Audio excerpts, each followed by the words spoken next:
So, I'm going to do something you should never do.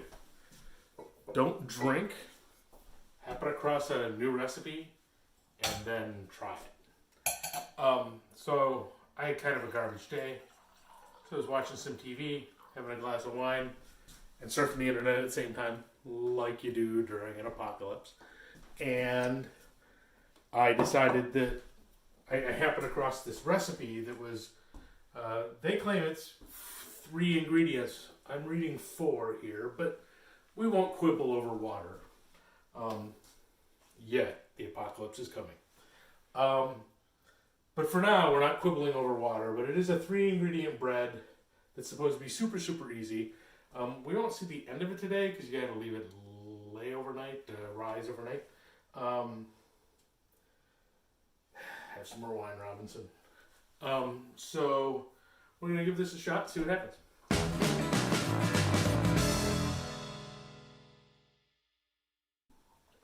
So this recipe, where did it come from? I don't even know. Our Best Bites.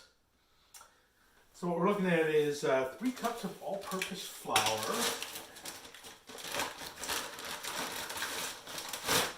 I might have to bust out the other bag of flour.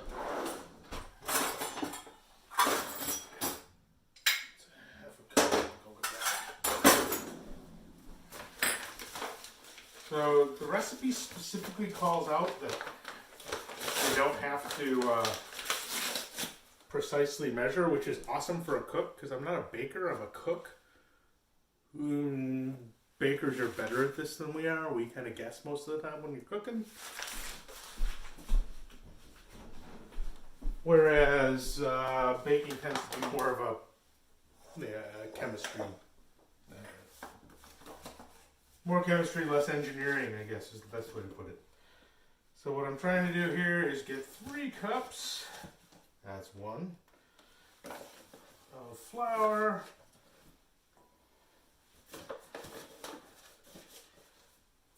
2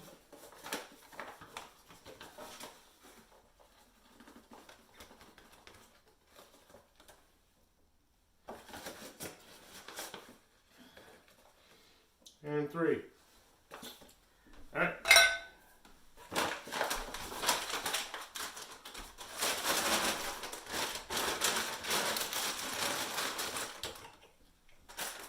The other ingredient is a half a teaspoon of instant yeast, which I have here, and I just need half a teaspoon.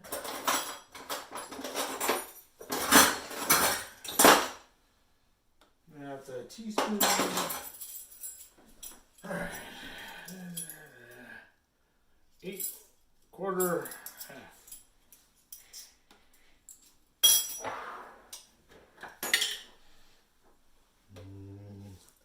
Little sleeping yeasties.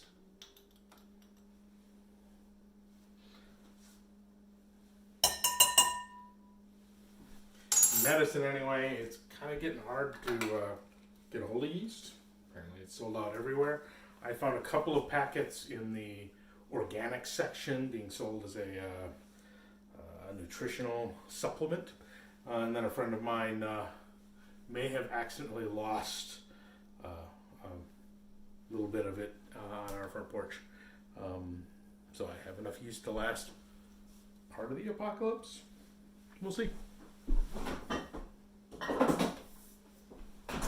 Alright, and then the last ingredient is 1 1/4 teaspoons of salt.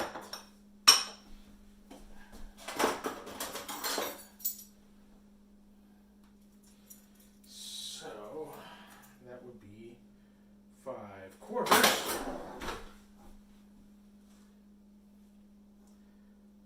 2, 3, 4, 5. Very thirsty work, that is. Okay. And then we need 1 1/2 cups of warm water.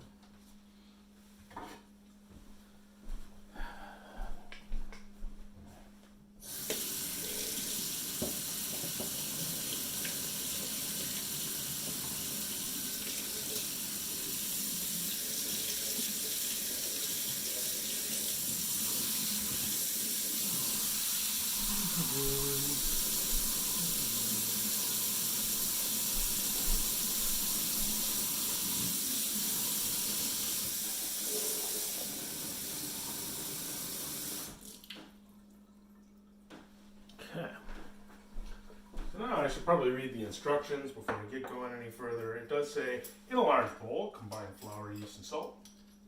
Add water and stir until blended.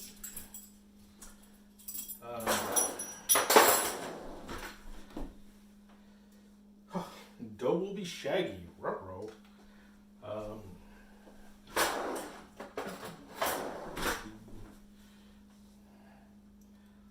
I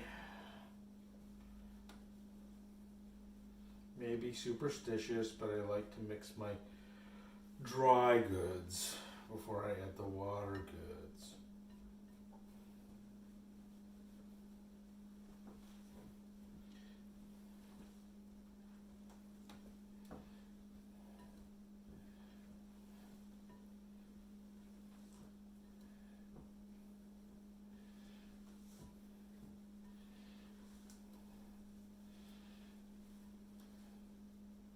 All right.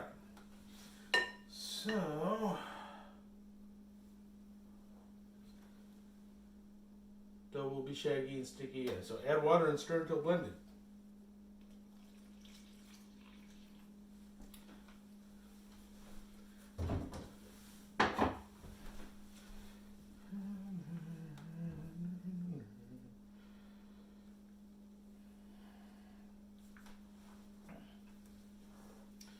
So as we all shelter in place, one of the other things I might try later as I start running out of yeast is something that another friend of mine who loves his pizza pointed out, is that you can use, you can start your own sourdough, which is a whole other bag of worms, but you could actually grow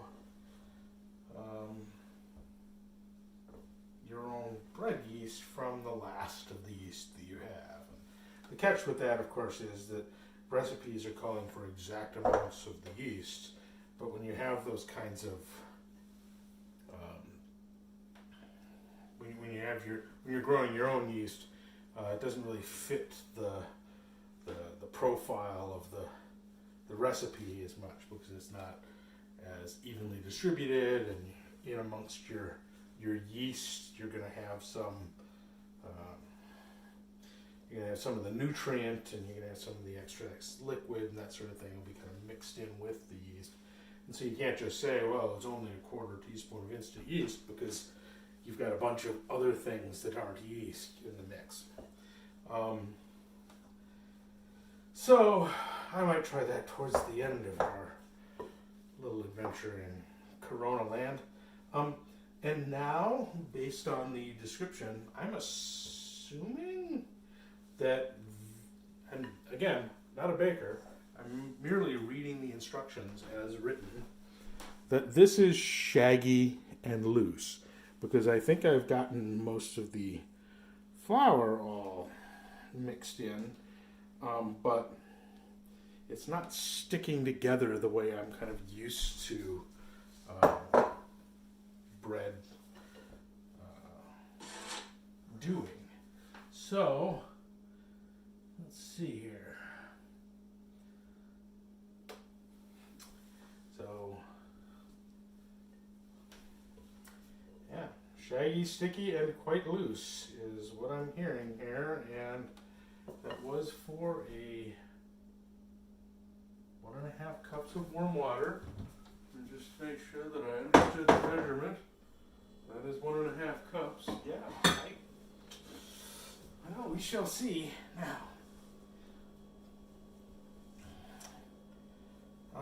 And then it says, let it sit for 12 hours. The easiest part about baking is waiting around. So let it rest for 12 hours, preferably 18 at room temperature, and then at the end it will be dotted with bubbles, and then you flour a work surface. They recommend parchment paper. You move your dough to it after dusting it with flour, and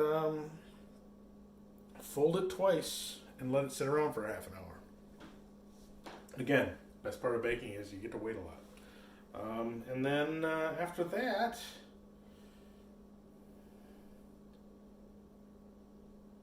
put it in a covered pot.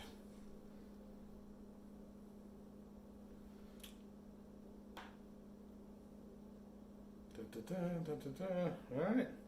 Well, when I eventually publish this video, I will make sure I include the link to the recipe, and if it goes wrong, somebody can correct me about what I did wrong. Oh, it does say cover it with plastic, which makes sense because the yeast is going to give off CO2 and heat, and so that'll help keep it warmer as it heats. Yay, chemical reactions. I'm going to get some plastic wrap.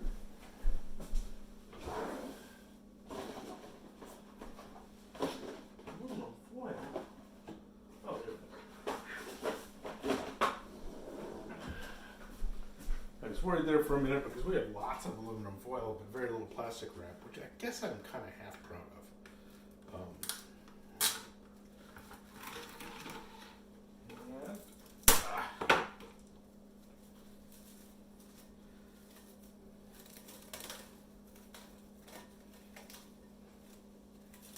In some ways, I kind of miss the giant commercial saran wrap dispenser with the cutter built into the box I've used in the past, but you know, I don't use as much plastic as I used to.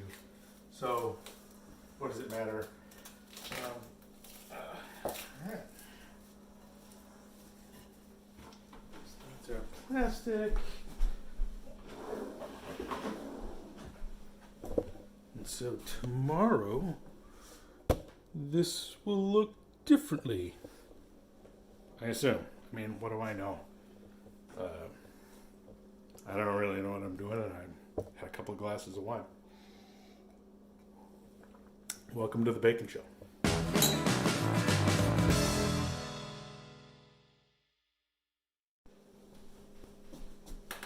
And here it is the next day.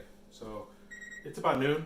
I just fired up the oven and put a stainless steel pot in there with a lid on it, and then preheating. I'm preheating to 450, which is what this calls for. And so the recipe says that you should use a Dutch oven. We don't have a Dutch oven, so I just used a stainless steel pot.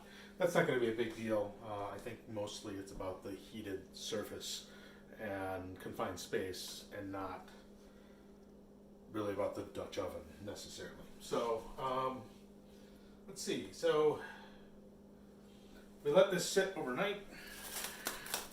It didn't grow huge, but it did fill in the bowl a little bit more, and it's a little less shaggy and more of a single mass, and I can see little bubble holes where the yeasts were breathing and breeding. And so the next thing we do is flour our work surface, which means I need to dig the flour out.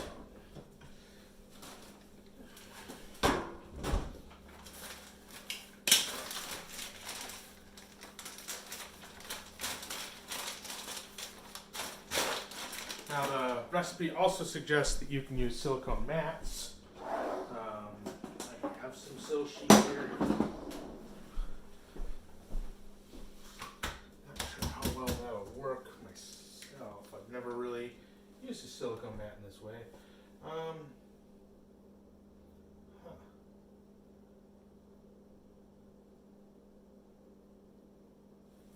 Alright, so their approach in this particular recipe is to take parchment paper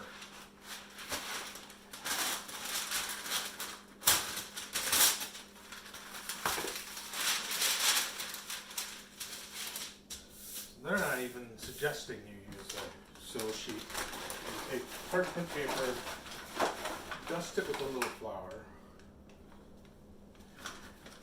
And you're going to get some more of this shortly. Dust your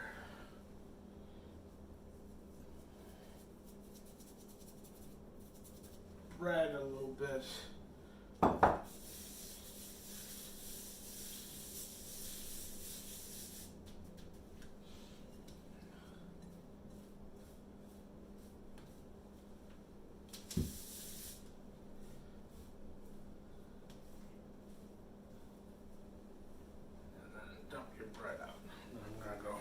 get some water in this just so that the dough doesn't turn into concrete.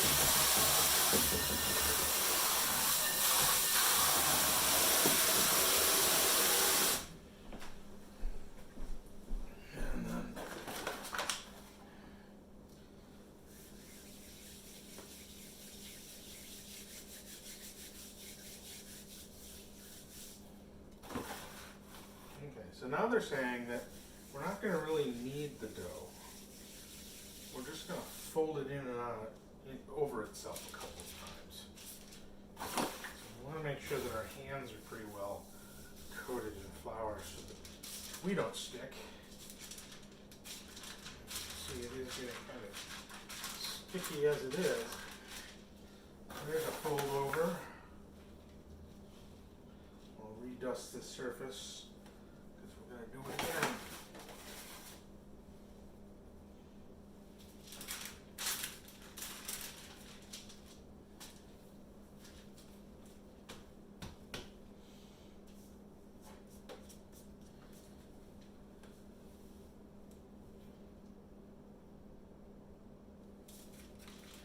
And they're saying you just make sure it's on a floured surface so it doesn't stick to it. And let it rest.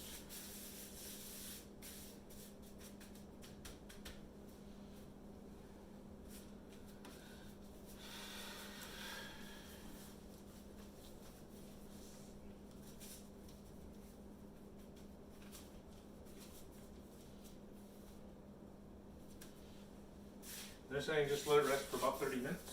So I'm going to go away for 30 minutes. So I'm not going to make you sit here and watch my bread rise, but I'll talk to you again soon.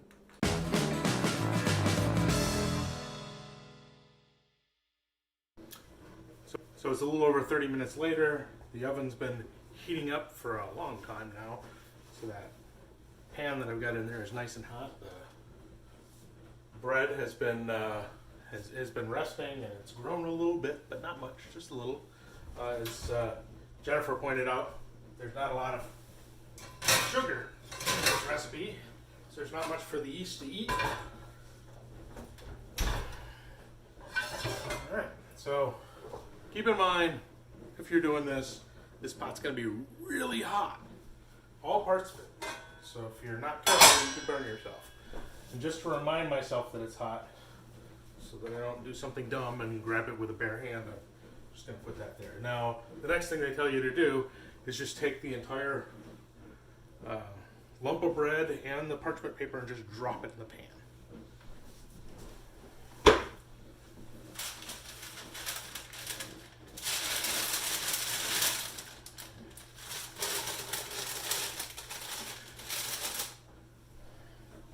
Now, I'm not a big fan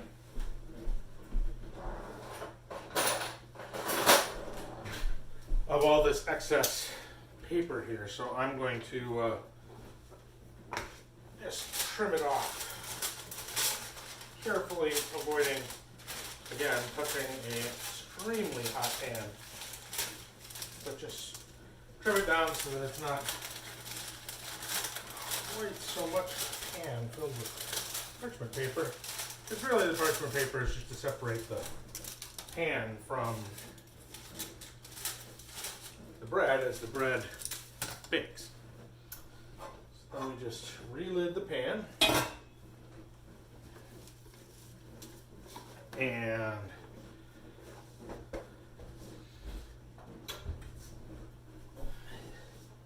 in we go.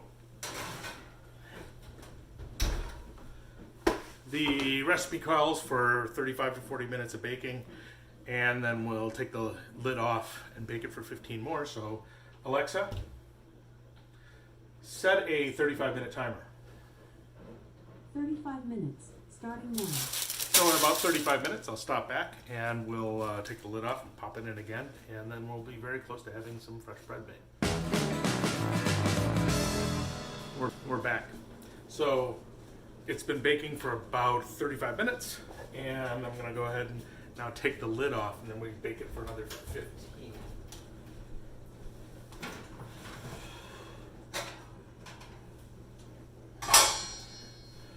just before I stuff it in there, we can see that it's starting to become bread. So we'll take the top off, push it back in,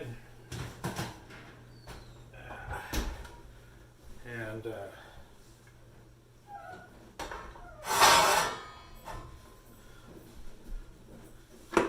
after that, it's 15 minutes or until the loaf is golden brown. And that's the entire thing. And then we'll be actually eating bread. So, awesome. I'll see you in 15 minutes or so. Alexa, set a 15-minute bread timer. Bread timer, 15 minutes. Starting now.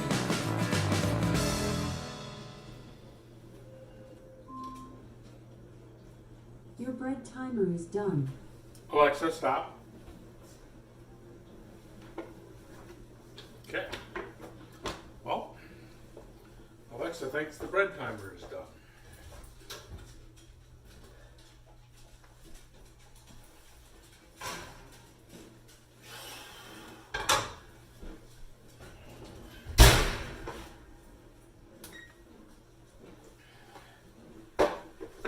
And it looks like she's right.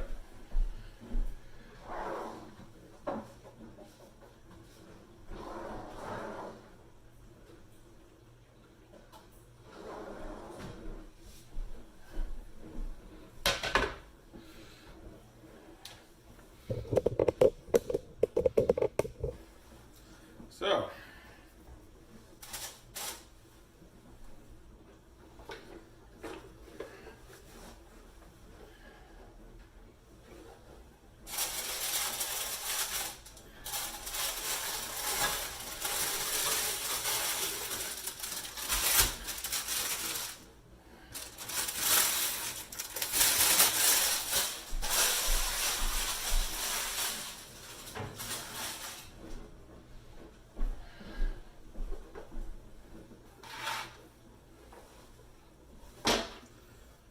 very attractive looking bread.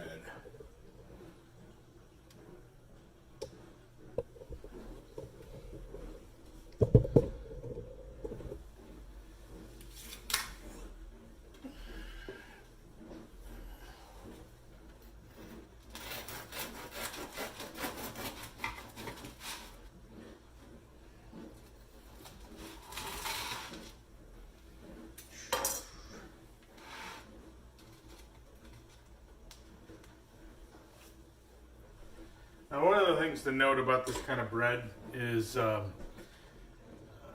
there's zero fat in here, which, you know, might sound like a good thing until you consider this. It's going to get hard quickly. There's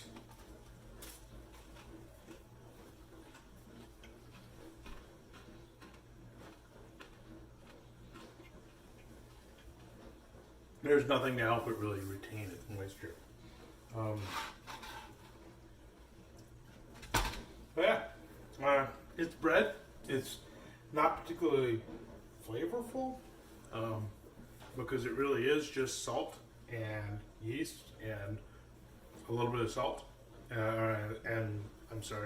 salt and yeast and flour and water. So there's nothing to give it a lot of flavor, especially if you're using just like the plain all-purpose flour that I used. But it's dead simple. If you recall, I made the dough for this bread after I'd had half a bottle of wine on a lark, having never made it before. So there you go. You can make perfectly competent bread.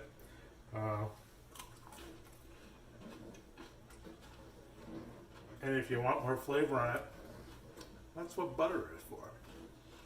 So I'll include a link with the post to the dead simple recipe for this bread when I get around to editing all this together, which will probably be after I have this piece of bread.